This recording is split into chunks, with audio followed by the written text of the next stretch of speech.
Hey, can you give us an idea of what you folks are going to do with Senate Bill 5? I mean, there's a lot of rumors that you're going to pass it in days. I mean, what do you think? How long is it going to take?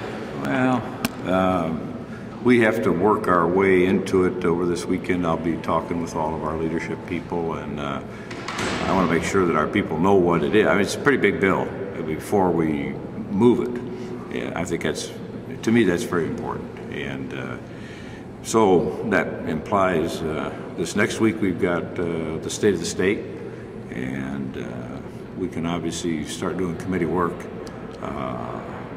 I think we're having a session Thursday for the transportation budget.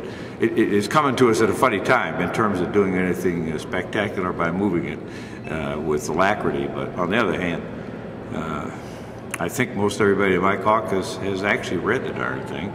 And I was talking to a guy yesterday. He says, "You're interrupting me. I'm at page 180 or something like that." I said, "I hope it's the second time." But we had 100 pages of amendments, so people have to get oriented before we jump on top of it. But I believe that they can do that, and the committees obviously have to function in their manner. On the other hand, I don't think anybody in the state doesn't know that this is going on, so that's an advantage and a disadvantage, frankly. But, is it unrealistic to think this is going to be on the floor next week? I mean, can you say definitively it's not? No. My members are wonderful, and I've got so many young people, and we can't put them in a position where they react to something like that. I mean, I read the original bill, the first day that they had a hearing in the Senate, and got about halfway through, and then the next day got the whole thing.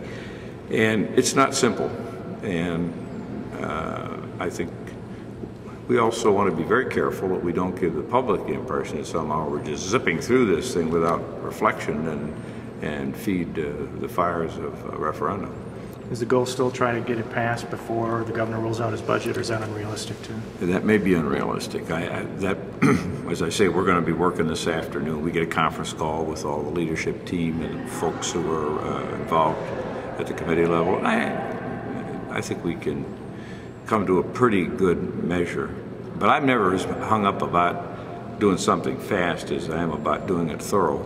And again, since all the people have had the opportunity to read it and to look at what it is, then the big thing over the weekend will be to be sure that they have the amendments that were put in by the Senate and have a chance to reflect on those. Most of them, I think, were deletions, as I understand what happened, but I'm not an expert on it at this point. Hope to be an expert Sunday night. Would it be hard to juggle this and the budget at the same time? I mean, can your members do that? Given the number of people who are coming down and want to testify in that. Yeah, I have great confidence in my young people. They're remarkable, and it would be possible, but it might not be the better course.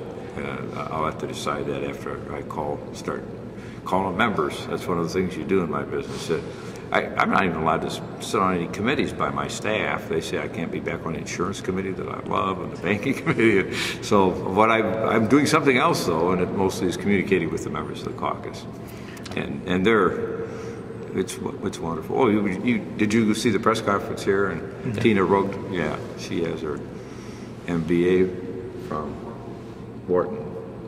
She has her Master of Science Electricity from University of Pennsylvania. I went out and recruited, and I've got a bunch of bright people. I'm so proud of them. Do you have any concerns about this bill, Speaker, as it emerged from the Senate? You mean in the manner it emerged? No, just the provisions that are part of this bill. I don't think so. Things that you know the House is probably going to I don't think so. Again, I've got 99 pages to read to be sure, but I don't think so. Obviously, if anyone on the floor who was really paying attention and then read the final bill, they would probably say, wow, I'd have done this differently. It's a very big, heavy bill and complex, and it's what happened in 1983 was the thing went through here like a dose of the salts, and so consequently there wasn't much debate. I mean, it just jammed it through, and so looking back at that bad precedent, why we don't want it to be dealt with in that way. Senator Seitz and Senator Grandel were raising constitutional questions about this provision for resolving a dispute by having a legislative body make the final call, pick the final best offer.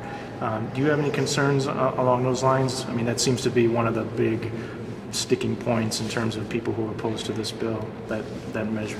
Well, I yield to no one in my respect for those two senators. They're very, very bright, very careful, capable. But the truth of the matter is that legislative bodies are all the time handling those kinds of issues. We have bills introduced because we didn't like a court decision. So we've become a court of appeal. Well, that's how it is. And it seems to me that I would a lot rather have a review of a financial matter affecting a city by the city people who know they have to pay for it than to have it done by a judge who doesn't have to pay for it. Thank you. Thank you. Good to see you.